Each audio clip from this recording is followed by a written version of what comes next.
Hello. If you were looking for a scare tonight, you've come to the right place. I'll be narrating an hour's worth of creepy horror stories that I found off of Reddit. So without further ado, These are their stories.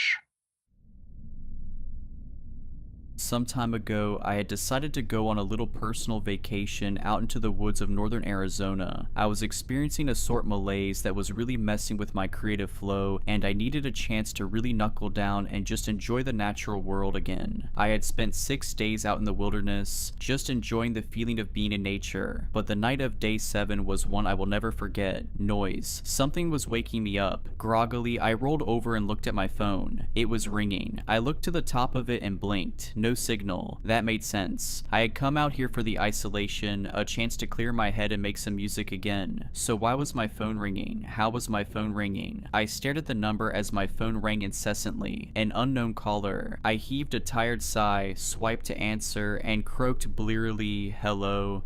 "You need to be ready. It knows you're there and it's already here. It has come for you," came the voice on the other line. "Who is this? Who am I speaking to?" I asked, the exhaustion beginning to leave my voice. "Be ready, it will be there soon. Don't open the door." The line went dead, my phone blinked, and the words "signal lost" flashed on the screen. "Don't open." I rubbed the sleep from my eyes and wearily watched my phone, waiting to see if it would ring again. "I must be losing it," I murmured, placing my phone back on the nightstand and rolling back over to go to sleep. That's when the house thundered. Booming knocks shook the glass of the windows and rattled the glassware. Jesus. I spun to the door of my room and my mouth dropped. My door was closed, but it was shaking like something was trying to get in. Boom, boom, boom. 3 knocks in short succession thundered against my bedroom door. I didn't remember locking it. The only door I locked was the front. It was the only one I figured I needed to out here. The angered knocking came again. 3 strong blows and the rattling began anew. It shook the door, and as I watched, I saw the frame begin to crack. My phone rang and the rattling stopped. Sparing a glance, I snatched it off the nightstand and looked at the number. Unknown caller again. Shakily, I swiped to answer the call and brought the phone to my ear, saying nothing. "It knows you're in there. It isn't going to be polite for long. Get under the bed. Hide." Then the line went dead again. Signal lost. I looked at the cracking door frame and wasted no time taking this mysterious caller's advice. Quickly, I crawled under the bed and watched. It was only minutes. I knew it was only minutes, but it felt like hours. I stared at the door, terror wrapping its cold arms around my gut. My breathing became ragged as my eyes remained glued to the door. It wasn't moving. There was no knocking. Had the caller been wrong this time? Was it done? Had it just given up? What was it? Questions raced through my skull, each firing out of the cannon of doubt before the next one could be rationalized. Could any of this be rationalized though? Something had called me up and warned me of something else in my house. Now that something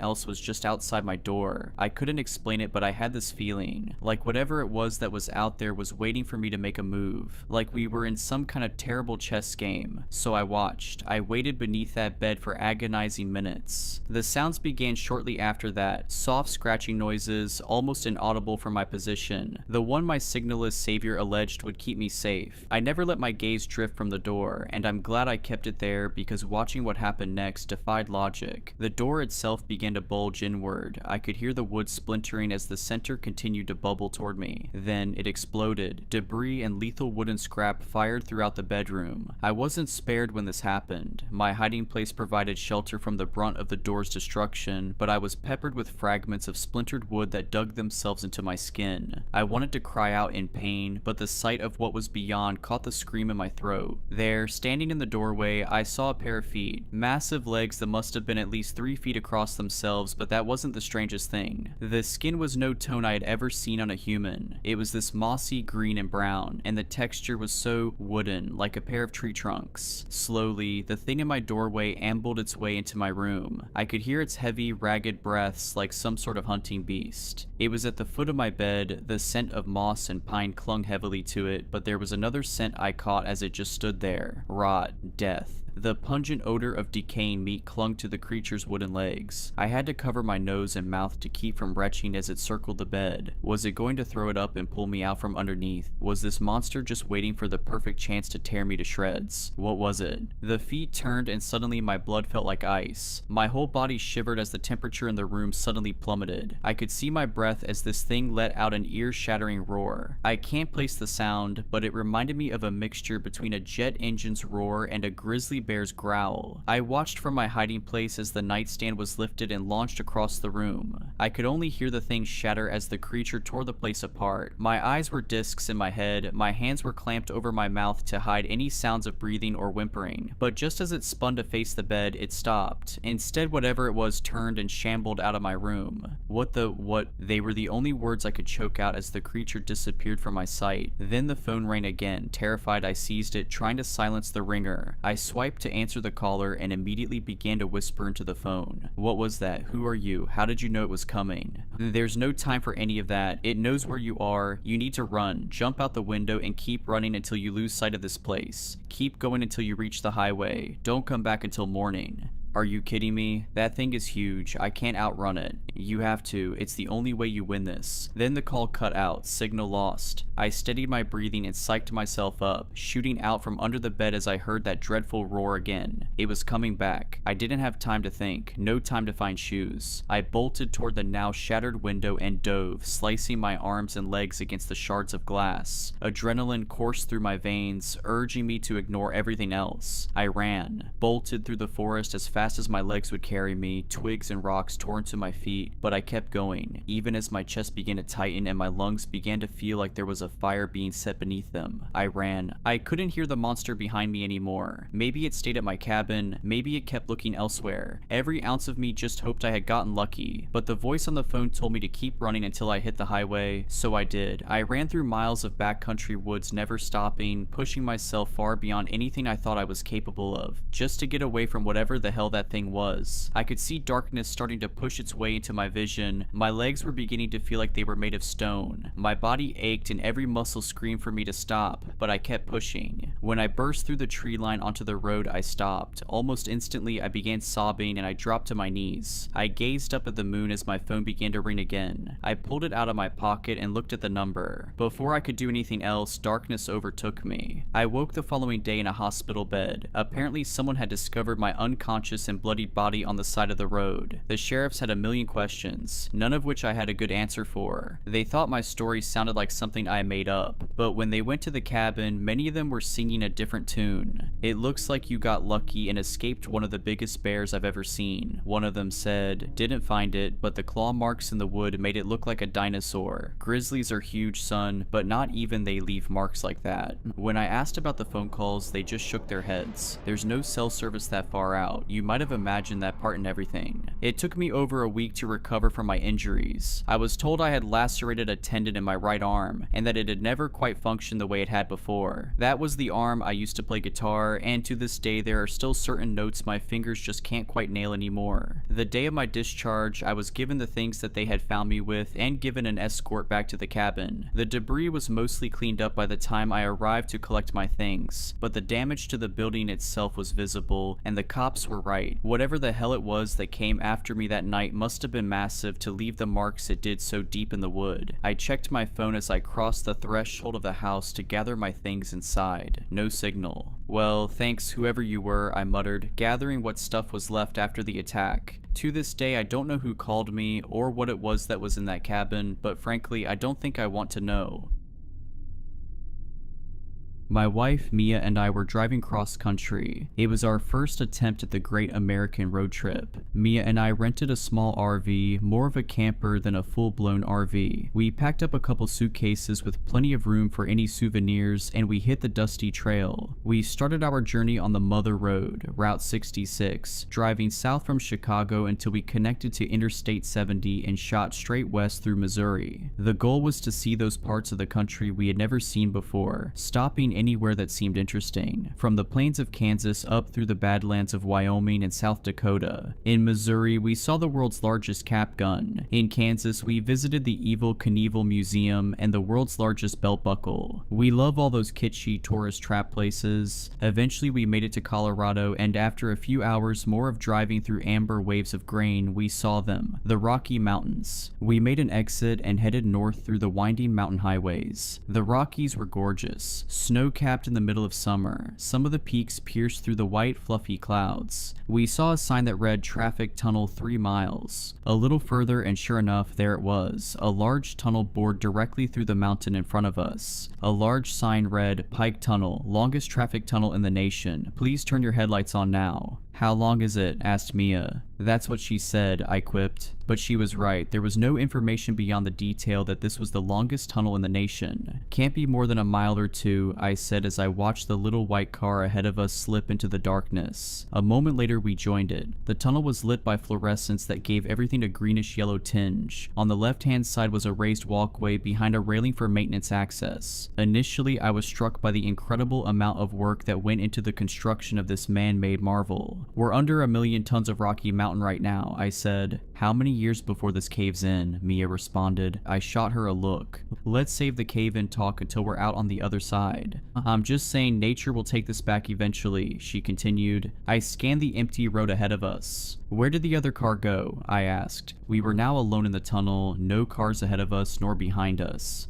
They must have sped off ahead. Maybe they're scared of a cave-in." My Spotify playlist had stopped playing. Mia looked at the phone. No cell service. She turned on the radio and spun the dial only to find static. "You're not going to be able to pick up a station in here," I said. She turned the volume down. "Just wanted to check. If only we had some CDs. This tunnel really keeps going." "I would have thought we'd be through it by now," I replied. I looked at the RV's odometer. 45,600 miles. I picked up speed. I wanted to try and catch up to the little white car. Up until this point, the tunnel was a straight shot, but now the tunnel started to curve to the right. It may have been my imagination, but it also felt as though we were descending. Mia felt it too, and she started to get antsy. "Where did that other car go? How long is this tunnel?" There was an urgency in her voice. I was getting nervous. Claustrophobia was not usually a problem for me, but when I looked down at the odometer and I saw that it had gone up by 3 miles, my mind began to wander to unsettling places. We were descending in altitude. I could feel it. I could see a slope in the lights on the ceiling and the railing of the maintenance walkway. I could feel a pressure in my head and I was getting cold. "Could you grab me a Coke from the back, Mia?" I couldn't have Mia getting anxious. That would only start a chain reaction and make me freak out, which would then make her freak out. She unbuckled and ducked into the back of the RV to where we had a cooler stocked with drinks and food. Just as she stepped into the back, I saw something. There, standing on the side of the road, was a man wearing a reflective safety vest and a hard hat. He was waving to me as I passed him by. Something about him looked strange. I watched him in the side view mirror as we passed, and he was still watching the RV, still waving at the back of our vehicle as he faded into the distance.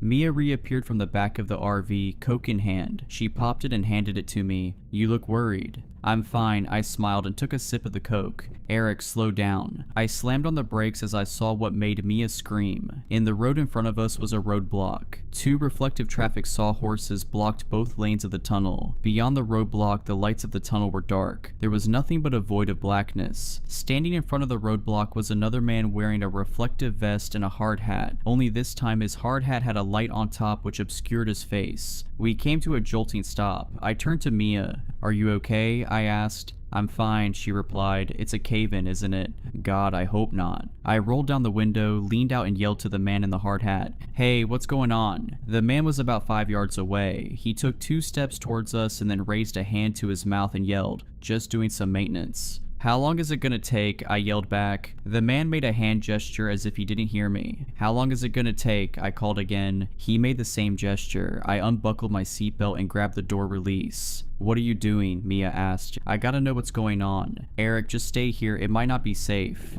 "I'll be just a second," I said. I pushed the door open and stepped down from the RV. "Stay in your vehicle," the man yelled. He took a couple steps towards me with his hand out, telling me to stop. "What's the holdup?" I shouted. The man was a bit closer now, but I still couldn't see his face through the shining light on his helmet. "Please stay in your vehicle," he shouted. There was something off about him. Then I heard it. A scream or something rolled from deep in the tunnel. The worker turned and looked into the darkness. Then he ran past the barricades, and soon all we could see of him was the light on his helmet. The light disappeared a moment later. "What the hell was that? Is someone hurt?" Mia asked. "I have no idea," I said. "Should we do something?" Mia asked. I just sat there and watched the pitch black tunnel in front of me. I had no idea what to tell her. I checked the side view mirrors. There was still nobody behind us. "Where are the other cars?" I asked. "They must have gotten through before the roadblock. Or maybe they caused the roadblock," Mia replied. "I saw another worker a little ways back. We could try to go back and talk to him. We'd be going straight into any oncoming cars. There's a maintenance walkway. We didn't pass him that long ago. We can probably catch him on foot. Maybe we should just wait for the guy to come back." She reached over and grabbed my arm. I squeezed her hand. She was right. I looked out at the tunnel ahead of us. I turned on the RV's high beams, but all I could see beyond the roadblock was more tunnel and more road. I checked my phone. Unsurprisingly, there was no service still. We waited, but the man never came back. "It's been 20 minutes, Mia said. "How come there hasn't been another car behind us?" I was having the same thought. I rolled down my window and stuck my head out. I looked back at the road behind us. It went back about 200 yards before curving out of sight. There was no sign of that first worker I saw on the maintenance walkway. I looked at the roadblock ahead of us and clicked on the RV's high beams. There was nothing beyond the roadblock but more tunnel. It didn't look like it was under construction, just very dark. "I think we should keep going," I said. "What about the roadblock?" "We'll move those sawhorses out of the way and just drive past," I said as I opened my door. Mia looked at me, then she cast her eyes to the dark tunnel ahead of us. I knew she was processing the same limited options that I was. Driving backwards would be a huge risk in the instance of another car finally coming along. Getting out and walking would take God knows how long. We could have driven 10 miles at this point. Forward was our best option. "Let's do it," Mia said. We jumped out and quickly pulled the two sawhorses out of the right lane. I pulled the RV up past the barriers, then we jumped out again and put the sawhorses back where they were. We didn't need another car to come barreling through. We were finally moving again, slowly. It was pitch black save for the high beams of the RV. We crept forward at around 15 miles per hour. As the tunnel turned and twisted, my eyes started to play tricks on me. I kept seeing shapes at the furthest point of the tunnel. I kept seeing something standing just at the end of the next bend, but as we rolled forward, there was nothing there. "Where are the workers?" Mia asked. "I don't know." I was done rationalizing. This was all wrong. Traffic tunnels are never this long. My mind started to wander to all the road trip urban legends I'd read about. The killer in the backseat, the disappearing gas station, the pale man in the cornfield. Did we stumble into some strange outlier location? An in-between point on the endless roads that cross this country? Then I saw it. "Look, a person, thank God," Mia shouted. As we rounded a curve in the tunnel, a group of maintenance workers entered our view. The three of them stood on the left side of the road behind two more sawhorses topped with flashing lights. Two of them faced towards us, the third was facing the other two. The one with his back to us wore a light on his hard hat. Was this the same guy we saw earlier? How did he get this far away? I approached slowly and rolled down the window. "Hey, you left us waiting back there," I yelled. There was no response. In fact, all three men were completely silent, and it was hard to tell in the flashing light of the sawhorses, but they looked to be standing completely still. "Hello?" I yelled again. I pushed open my door and stepped out onto the pavement. "Eric, wait." I held up a finger to Mia. "Just a second." I slowly stepped towards the three men. "Hello?" No response. What the? The bright lights of the sawhorses obscured their faces. I kept moving closer. "Hey, what's going on?" Then I saw it at their faces. They were plastic. In front of me stood three mannequins. I backed away toward the RV, then I turned and walked hurriedly to the vehicle. I was seriously freaked out, but I didn't want to alarm Mia. I climbed into the driver's seat and slammed the door shut. "They're mannequins," I said. "What?" "They're mannequins." "Why, what?" "I don't know."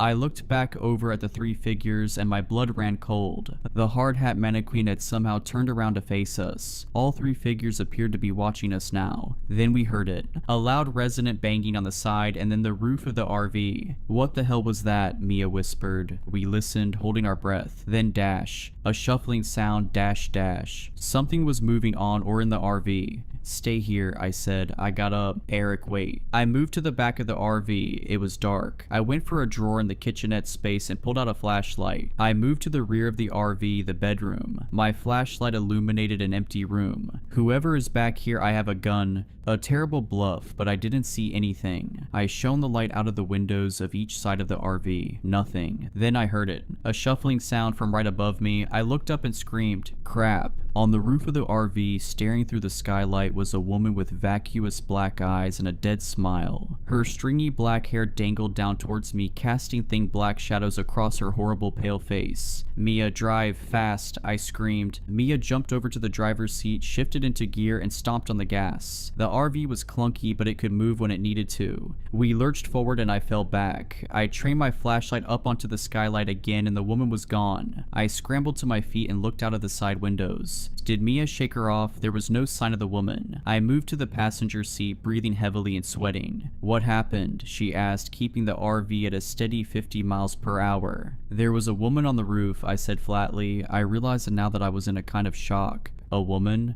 Her eyes were black. Mia just looked at me, then back at the tunnel ahead of us. "There's something wrong with this tunnel," I whispered. Mia pointed at the road ahead. "Look." I looked out at the tunnel. There were more mannequins. A lot more mannequins. They were positioned on both sides of the road. They were all facing us, and even though I never saw them move, when I looked in the side view mirror, they were somehow still facing us, turning to watch us as we drove past, watching without eyes. "Just keep driving," I said. As we drove on, the mannequins crowded the sides of the road more and more. There were thousands of them. Eventually they were so close that some of their outstretched arms hit the side of the RV. They were closing in on us, squeezing our path forward. One stood in the middle of the road. "I don't think I can get around it." "Run it over, don't stop." The RV smashed into the mannequin. Its head shot forward and bounced against the windshield, and the vehicle shuddered as it rolled over the body. Soon there were 2 in the road, then 3. I could see where this was going. Pretty soon there would be too many for the RV to ram through, but god damn it, we were going to get through as many as we could. "Speed up, Mia." Crash. The sound was surreal, smashing into mannequin after mannequin at nearly 60 miles per hour. Hands, legs, heads, and torsos flew. The windshield cracked, the RV shuddered and screamed, and eventually slowed down, despite the screaming engine. I'm certain the axle was jammed up with lifeless, plastic body parts. Eventually we came to a stop. "She won't move," Mia said. She pressed on the gas, but it was no use. The RV just rocked a little bit. "Try reverse." She shifted and pressed on the gas. We got some decent movement before running into another jam. "Crap. Should we get out and look?" Mia asked. "I'll go," I said as I grabbed the flashlight and popped the passenger door. Mia unbuckled her seatbelt. "We'll go together." We stumbled out of the RV on the passenger side. It was like stepping into hell. Countless lifeless faces stared out at us from the darkness. The only light came from the headlights of the RV and my flashlight. We clumsily made our way along the side of the RV. The ground was littered with mannequin pieces. I thought to myself, if we could get a couple yards cleared out behind the rear tires, we might be able to back out and get enough momentum to reverse all the way back out of here. Instead, when we got to the back of the RV, my stomach flipped and my heart sank. I was expecting to see a trail of flattened mannequins. Instead, the RV was now surrounded by thousands of perfectly intact mannequins standing at attention, as if their ranks had somehow been replenished after our vehicular assault. "This is impossible." She started to cry. I held her close. "We'll keep moving," I said. "It will never end. The tunnel makes no sense. It only curves one direction." I looked at her. "What do you mean?" "This whole time the tunnel has only been curving to the right. It would sometimes straighten out or go left for a few yards, but before too long we were curving to the right again. We've either been driving in circles or spiraling downwards. So we'll go back the way we came and hope we're not going in circles," I said. We had been driving for hours at this point. Walking back out the way we came would take days. But now that I thought about it, Mia was right. We'd only been curving to the right. This tunnel seemed to be very gradually taking us downwards into the earth. Going forward would not get us any closer to escape.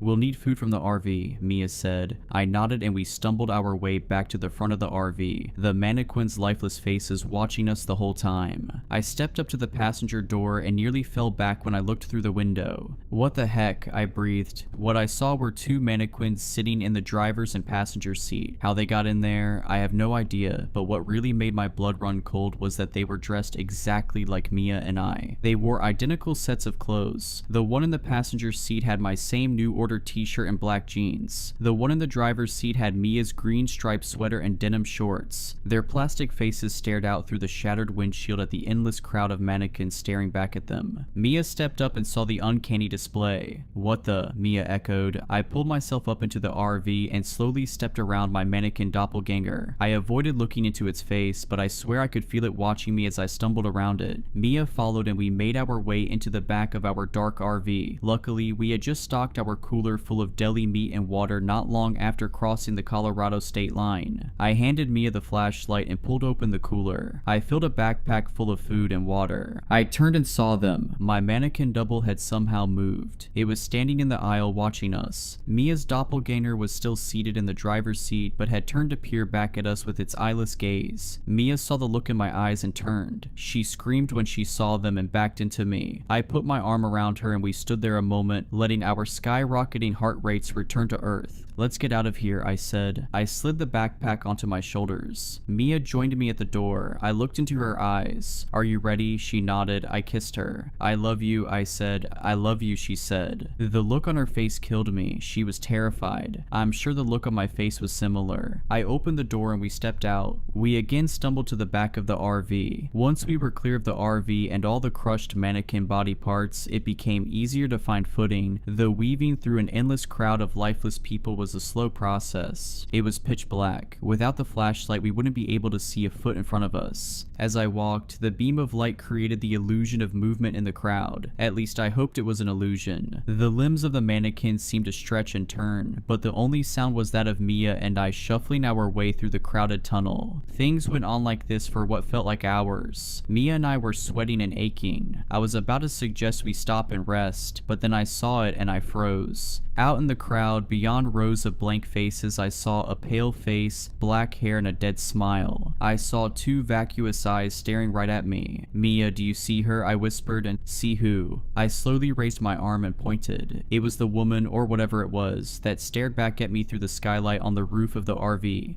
"Oh my God," Mia squeaked. I could see now that the pale-faced woman was tall, a few inches taller than the mannequins. As I pointed, she stared back at me with that terrible grin. "What do we do?" Mia whispered. I raised the flashlight and pointed it right at the pale-faced woman. I thought maybe this would scare her off. I was wrong. The light only made her appear more unsettling as she stared back unflinchingly. "What do you want?" I yelled. She only stared back at me. She was as still as the mannequins. "We have to keep going," I whispered. Mia didn't respond. Her body was tense as she held onto me. "We've come this far. We can't turn back again," I continued. I pulled Mia's hand and we continued on our way through the mannequins, keeping the distance between us and her as wide as possible. As we moved past, she kept watching us. Though her movements were imperceptible to us, her eyes never left us, like one of those portraits whose eyes appear to watch you no matter where you stand. Finally, we got far enough that she was out of sight, but the thought of her being somewhere behind us only unsettled me further, and I quickened our pace. As the hours wore on, there was no sign of the pale-faced woman, and the crowd of mannequins began to thin out. They still populated the tunnel from one end to the other, but there was more space between them, allowing Mia and I to walk more freely. The mannequins on the maintenance walkway on the side of the tunnel seemed to thin out as well, and I decided it would give us a better vantage if we were walking up there. I helped Mia climb up the railing that bordered the walkway, then I climbed up behind her. The walkway was elevated 3 or 4 feet above the roadway. We could easily see over the heads of the mannequins in both directions. There was, of course, no end to the tunnel in sight. We kept walking. The mannequins continued to thin out, but they were different now. They were mannequins dressed as maintenance workers again, but also mannequins dressed as families and businessmen. There was even a group of mannequin nuns standing in a single file line, heads bowed in prayer. Needless to say, we passed none of this on the way into the tunnel. I was feeling very hopeless that we were going to be able to find our way out. I was far beyond speculating how this was at all possible. It's not possible. And even if it were, there is no good reason for someone to do this to us. The only explanation was the supernatural. Then I saw her. Rather, I saw them. Arranged in the middle of the tunnel was a circle of mannequins with long black hair and tattered cloth. They looked exactly like the pale-faced woman, minus any facial features. I kept a close watch on them as we passed to make sure they didn't start following us. "A door," Mia shouted. Mia pointed a few paces ahead of her. There was a door leading into the wall of the tunnel. We ran towards it. Mia grabbed the handle, turned it and pulled. It was heavy and Mia had to brace her foot on the wall to get it moving. The metal door groaned as if it hadn't been opened in years. Finally, it was open enough to see past. It was a hallway. It went out about 5 yards, then turned right at a 90-degree angle. The strangest part was the design of the hallway. It wasn't cement or pavement like the tunnel. The walls were wood paneled and the floor was covered in a thick carpet, like a house from the 1970s. I say we see where this takes us, Mia said. There was no reason to disagree, but I wasn't going to get us trapped in there. I opened up my backpack and took out a water bottle. I opened it and handed it to Mia. She drank half, then I drank the other half. I slowly closed the door, shoving the empty water bottle in the crack to keep it from closing all the way. I turned to Mia. Okay, let's go.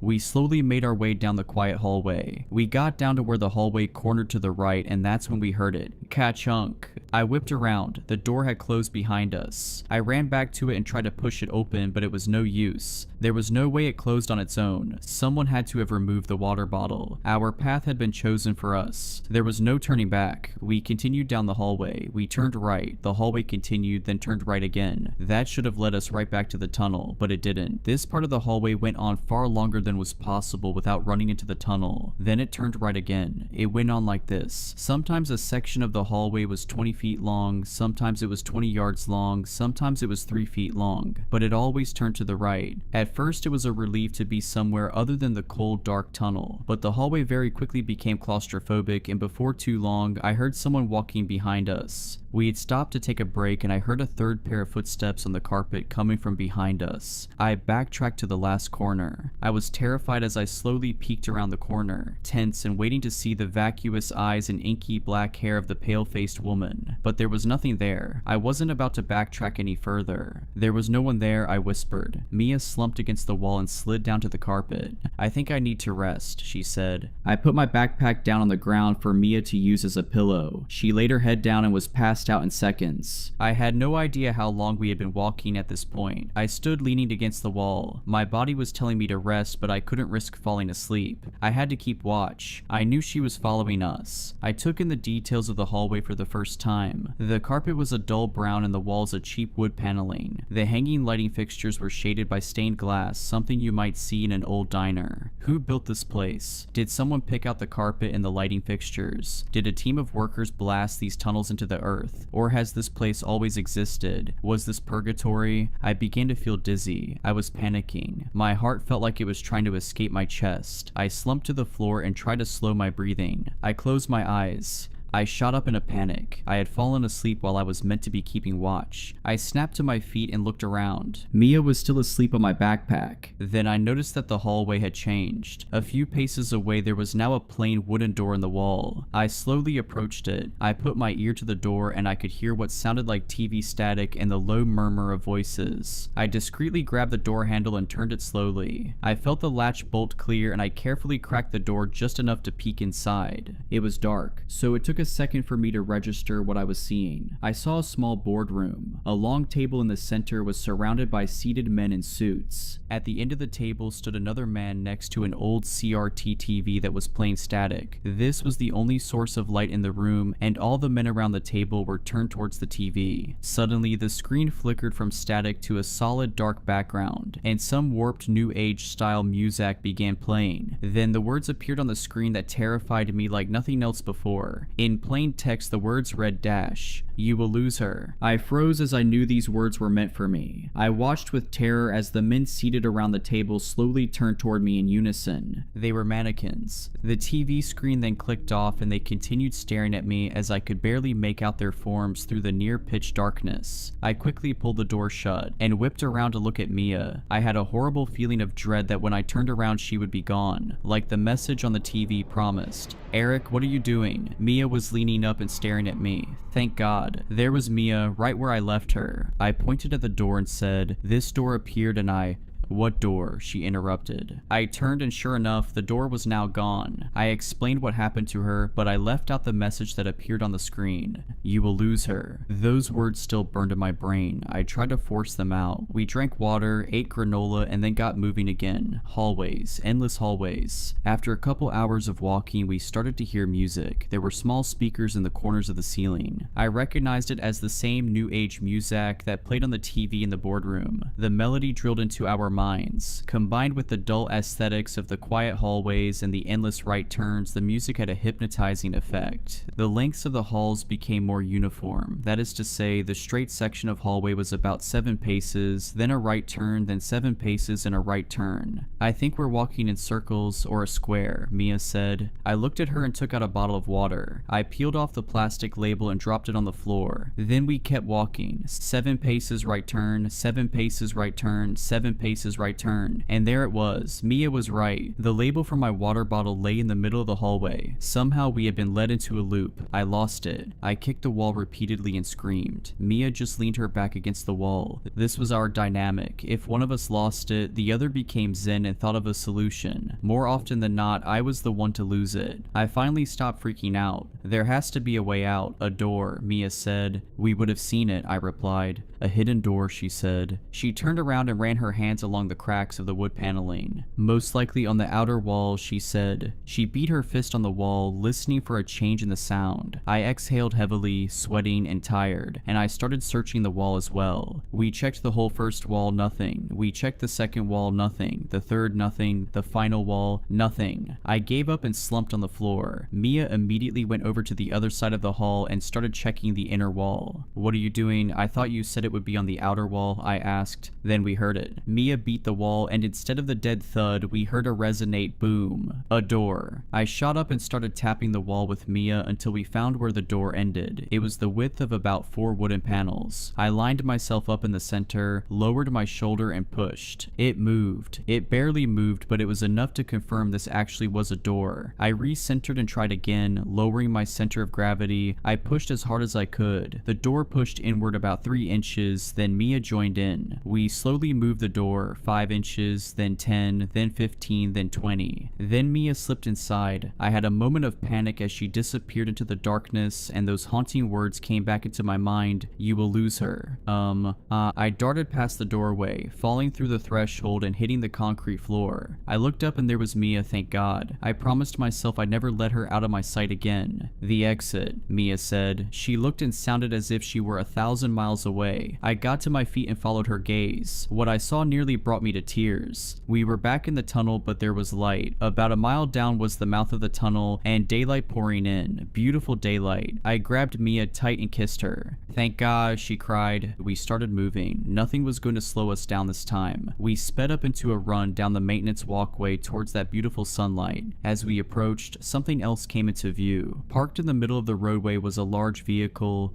It couldn't be. It was. Our RV sat in the road waiting for us. We ran all the way to it, pulled open the passenger side door, and climbed in. There were no mannequins to be seen. I fell into the driver's seat and Mia handed me the keys. I turned over the engine, the most beautiful sound I'd ever heard. I shifted into gear and floored it towards the sunlight. As we got closer, I could see the green of trees and the blue of the sky. We were maybe 100 yards away. I turned to Mia, tears in my eyes. And what I saw turned my blood to ice. Just beyond Mia's window, that horrifying pale face grinned at me. The pale-faced woman was somehow floating outside of the RV. Before I could say anything, her hand smashed through the window and gripped Mia by the throat. Then in one horrible motion, the thing pulled Mia screaming through the window and disappeared. I slammed on the brakes just as the RV passed through the exit of the tunnel and sunlight flooded the cab of the RV. I threw it in park and shot out of the door screaming, "Mia, Mia." I screamed over and over. I rounded the front of the RV and looked back at the tunnel.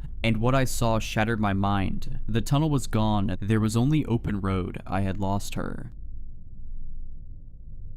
A few weeks ago, I rented a cabin near Pickens County, Colorado for a weekend getaway with my wife and daughter. For their privacy, I'll refer to my wife as Elena, and my daughter, who's between 4 and 8 years old, as Sophia. It was dusk by the time we arrived at the cabin, far later than Elena and I had planned. The afternoon's anticipation gone, the promise of a relaxing vacation already sullied, and my back sore from changing the tire which had been eviscerated by the forest road. The mood was thoroughly ruined. Maybe that should have been an indication as to how the rest of the trip would go. The cabin itself was beautiful and rustic. Nestled among the towering pines, the two-story building blended into the surrounding woodlands with its dark-stained wooden siding and stone chimney. Large windows glistened with the last light of day, and the wrap-around porch boasted a hanging patio swing. Much to Sophia's delight, she ran straight for it and started swinging as Elena and I carried the bags inside. When I unlocked the door and turned on the lights, I found myself surprised by the decor. In stark contrast to the classy, almost minimalist exterior of the cabin, the interior was remarkably cluttered. It was like every square surface, countertops, bookshelves, tables, etc., was covered in little trinkets, tchotchkes as my mother would have called them. There were coasters, candles, vintage oil lamps and compasses, and a bunch of wooden animal carvings, each about a foot tall. The interior wasn't dirty by any means, just more crowded than expected. I found it charming in a weird way, though Elena was less fond. I remember her taking a long look at the place and saying, "Interesting," which is her code for, "I don't like what I'm seeing, but I also don't want to make a big deal about it."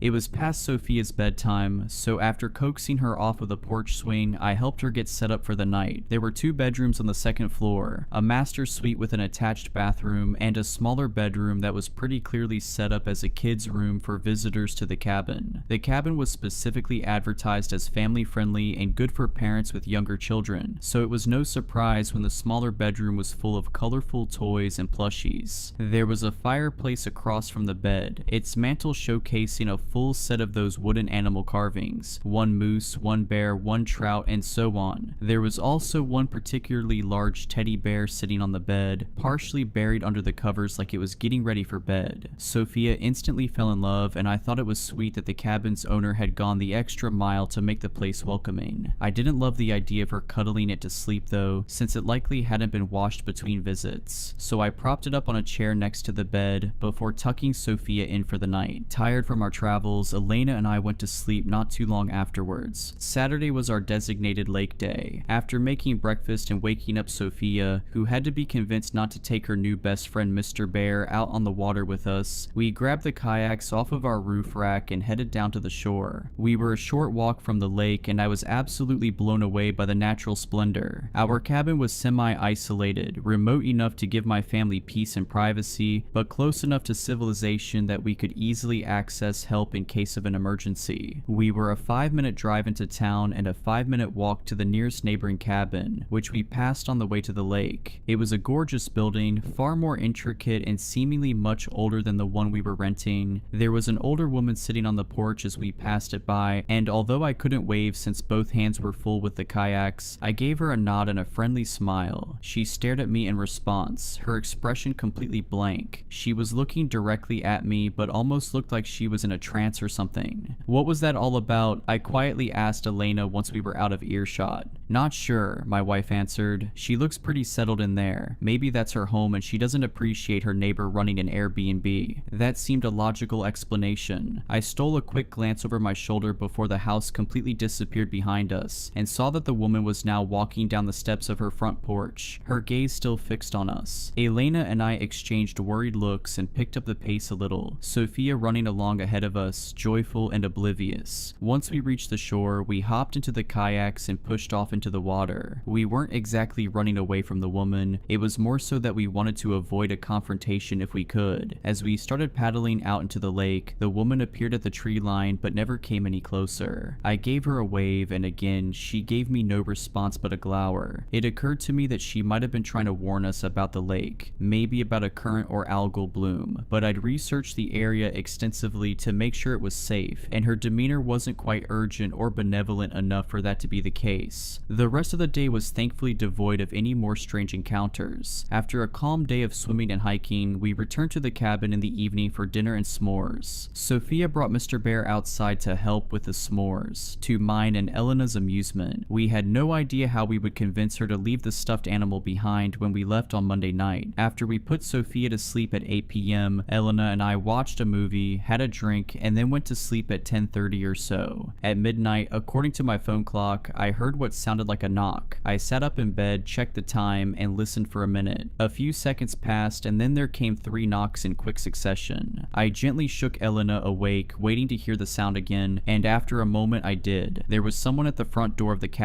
in the middle of the night. Concerned, I got out of bed and tried to look out the bedroom window. I could only see a sliver of the front porch, and though I couldn't see an actual person, I could see the shadow of one thanks to the porch lights. Needless to say, I wasn't thrilled to have a stranger pay our isolated cabin a midnight visit. I told Elena to stay upstairs and made my way to the first floor, stopping by the living room to pull back the curtains ever so slightly and peer through the window. Still, given the shape of the house and the placement of the windows, it was impossible to see anything but a shadow. The person must have been standing an inch away from the front door. I scanned the front yard and the distant tree line, but didn't see anyone else, so a decoy ambush situation seemed unlikely, but I still grabbed my handgun just in case. Just my luck, the old front door of the house didn't have a peephole, so I got up close to the door and tried talking to the person on the other end. "Can I help you?" I said. Instead of answering, the person knocked again, this time more urgently. No way in hell was I opening that door now. "Look, friend, if you need help you better speak up, otherwise I'm gonna have to ask you to get off my porch before I call the police." The knocking stopped, and after a moment, there was a woman's voice on the other side of the door. Her tone was nervous and her voice was soft. She said a single sentence: "He's watching your daughter through the bear." Of all the things I expected to hear from our unwelcome visitor, that was not one of them. I readied my gun and cracked the door open. When I looked out into the night, I saw the elderly woman from earlier quickly shambling away from my door. Her back was turned towards me, and she looked like she was trying to get away from my porch as quickly as she could. I called after her, asking her what she was talking about, but she didn't look back. She just kept going until the night swallowed her up completely. I was pretty disturbed at this point, so I shut and locked the door and made my way back upstairs. Elena was waiting for me at the top of the stairs, and I quietly explained to her what was going on. Horrified, she went into Sophia's room and gently took the teddy bear out of our sleeping daughter's arms. We went downstairs and laid the bear out on the kitchen counter. I grabbed a pair of kitchen shears and dissected the thing, making an incision in its fluffy body and pulling out its cotton innards. It wasn't that I believed the old woman, just that as a parent, anything related to my kid's safety, even something that sounds outlandish, is something I take seriously. Even though the woman was likely suffering from some kind of cognitive impairment, I still wanted to investigate. I pulled all the stuffing out of Mr. Bear and found nothing, though Elena pointed out that the bear had 2 very large glass eyes which could potentially be concealing a small camera. I was unable to find a hammer, but I did find a wrench under the kitchen sink. I wrapped the eyes in a kitchen towel and smashed them to bits, but when I sorted through the fragments, I didn't see anything that looked like a recording device. I was relieved, but I was also equal parts creeped out and angry. Maybe, like Elena had mentioned earlier, she was annoyed with the constant visitors to her neighboring cabin and was trying to scare us off. She might also have had some mental health issues or hallucinations. In either case though, how did she know about the teddy bear? Maybe she had visited the house before, or maybe it was just a lucky guess. Before returning to bed, I took a turn around both floors of the cabin, looking and failing to find anything out of the ordinary. Elena was also pretty freaked out, and she got up several times in the night to visit Sophia's room down the hall and make sure all was well. Needless to say, neither of us got much sleep that night. Sunday morning was all doom and gloom, which ended up being a perfect reflection of my daughter's attitude when she woke up and realized Mr. Bear was gone. Obviously, we didn't tell her what had happened, but Elena and I did our best to distract her with flapjacks and promises of a fun day of adventuring. Unfortunately, the hike we had planned was foiled by a downpour that, of course, the forecast hadn't predicted, and so we decided to salvage the day by exploring the small town nearby. It wouldn't be the escape into nature we'd hoped for, but there were several family-owned restaurants and shops in the area, as well as a small library. The morning was alright. I enjoyed exploring the little town with my family, although there wasn't much to do. We had an early lunch at around 11 or so, but when we sat down, my wife started rifling through her backpack with a look of dismay. When I asked asked her what was wrong, she said that she didn't see Sophia's EpiPen, which we always like to have at the ready when we eat out. I realized immediately that I'd forgotten to put it back in Elena's backpack yesterday when I was reorganizing our stuff. I felt like such an idiot, and Elena, already grouchy from a sleepless night, really chewed me out for it. To make amends, I told her to wait with Sophia at the restaurant while I hurried back to the cabin for the EpiPen. She was displeased, but it felt like a better option than all of us braving the rain to return to the cabin. The drive back was an absolute nightmare. Sure, it was a short commute, but the dirt roads leading up to the cabin had turned to sludge in the heavy rain. I was in a foul mood when I entered the cabin. I shut the front door with a slam and made my way to the stairs. The house was dark thanks to the storm outside, dark enough that I almost missed the muddy shoe prints leading up the hardwood steps. When I saw them and realized what they were, I stopped in my tracks. I didn't have to wonder what they meant. Someone had been in the cabin since my family left, and judging by the fact that there was only one set of prints, they likely were still in the house with me at that very moment. I stood on the half landing looking up at the second half of the staircase. The upper floor was eerily dark, so much so that someone could have been standing right at the edge of the staircase and I wouldn't have been able to see them. I carefully walked backwards down the stairs, keeping my eyes peeled in case any shape suddenly emerged from the darkness. And once I made it down the stairs, I turned around and ran outside. I sat in my car and called the police to report a break-in. After calling Elena to explain the situation, I sat in my car and watched the house until the police arrived, which took almost an unreasonable amount of time. I never saw any movement from inside the house, nor did I see anyone leave, though I didn't have a great visual on the back door. It's possible that the intruder could have slipped through the back and run straight for the woods, in which case the cabin would have obscured them. The police were shockingly curt and dismissive about the whole thing. One of the officers who arrived on scene asked me for proof of a break-in, as if I would have had time to snap a picture of the intruder in my house or something. They did a sweep of the cabin and found no one inside, but even so, I didn't want my wife and daughter to set foot in that building again. I texted Elena, telling her I was going to pack up our stuff and that we should leave a night early, and she agreed. The cops stayed with me as I packed to give me some peace of mind, which I appreciated. Aside from the shoe prints, there weren't any obvious signs of a break-in, and strangely, nothing of value had been stolen, even though I'd left my laptop laying out in plain sight. Thankfully, we'd packed light, so it didn't take me long to grab all of our stuff from the master bedroom and the bathrooms. My last stop was Sophia's room, where I was quickly able to locate and pack all of her things. Nothing of Sophia's had been stolen or tampered with, but there was something missing from the fireplace mantle. Right in the center there was a circular impression in the fine layer of dust, indicating that a certain figurine had recently been separated from its wooden brethren. Someone had taken the bear.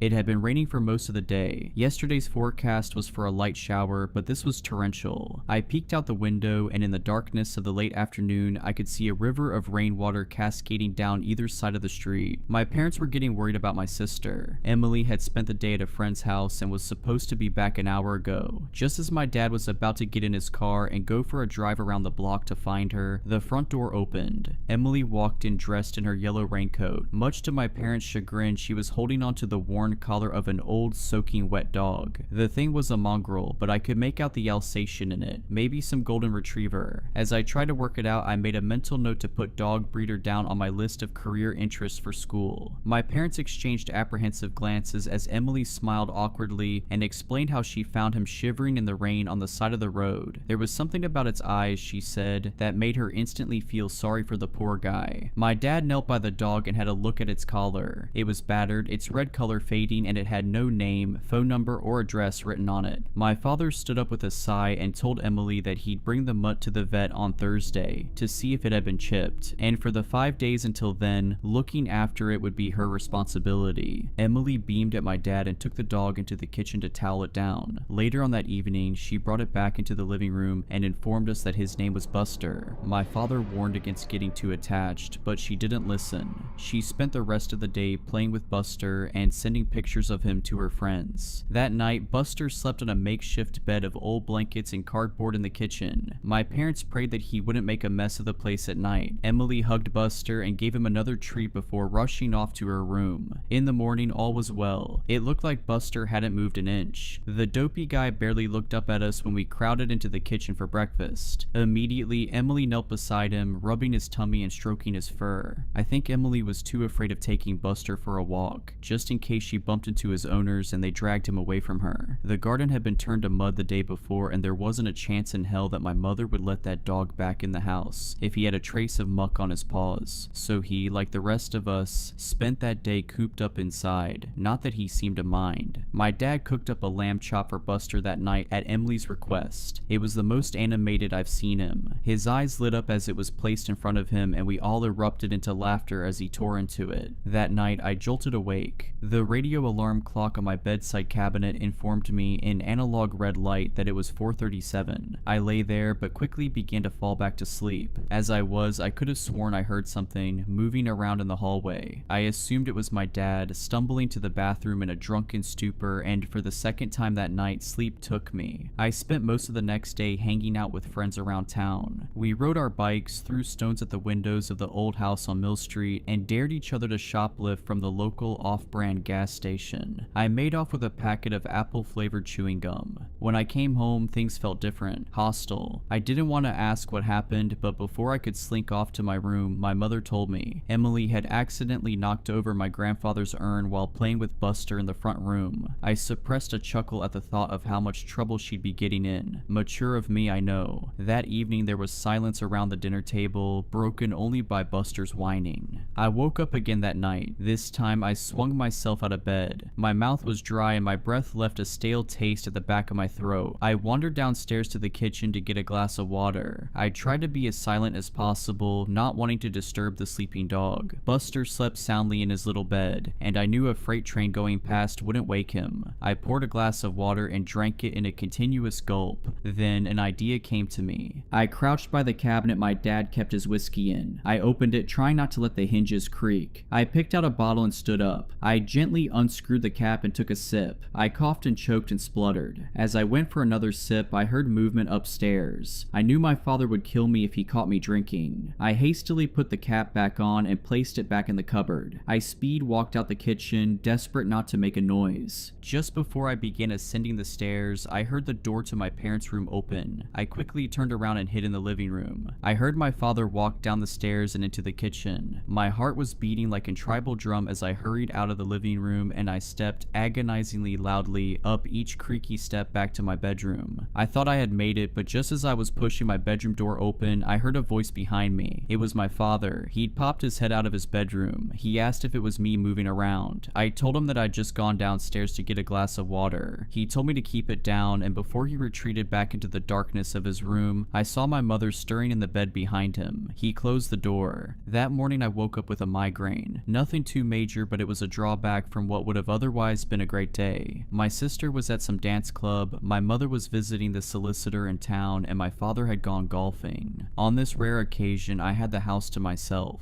Well, me and the dog. I found a strongly worded note on the kitchen table when I woke up. It was left by Emily, telling me how I should feed and entertain Buster while she was gone. I crumpled it up and attempted to throw it into the bin from across the room, missing horribly. I made myself the unhealthiest breakfast I could think of. I took it into the living room to eat while I settled down to watch a film, Dan O'Bannon's Return of the Living Dead. That's how I spent the morning. Later on, I took my empty plate into the kitchen. I figured if my mother saw that I cleaned the dishes, she wouldn't be as critical when she found the crumbs. I walked past Buster, who was slumped in his usual stop in the corner of the room on a bed of now dirty sheets. In a joking manner, I asked him how his day was while I washed up. Obviously, I got no reply. I remembered my sister's note and set a half-dried glass down while I fetched Buster some treats. I didn't know where Emily kept them, so I grabbed a slice of overly processed ham from the fridge. I crouched beside him and dangled it in front of his snout, teasing him. There was no response, no slow opening of the eyelids, no methodic wag of the tail. There were no signs of life at all. I gasped and put my hand on his stomach, trying to feel it rise with his breath or a heartbeat, anything. To my horror, his abdomen began to compress when I did, like a limp, deflating balloon. He felt hollow, empty. I scrambled to my feet and stumbled backwards. As I put my hand on the counter, I knocked over a glass. It shattered on the kitchen floor, but Buster didn't so much as flinch. I panicked and ran up to my room. I took my phone from my bedside cabinet and hastily rang my mother. It rang for a brief moment before she picked up. I managed to stutter out that there was something wrong with the dog, that it was an emergency. She assured me that she had just picked up Emily and would be home in 10 minutes, and with that she hung up. I set my phone down and paced around the room.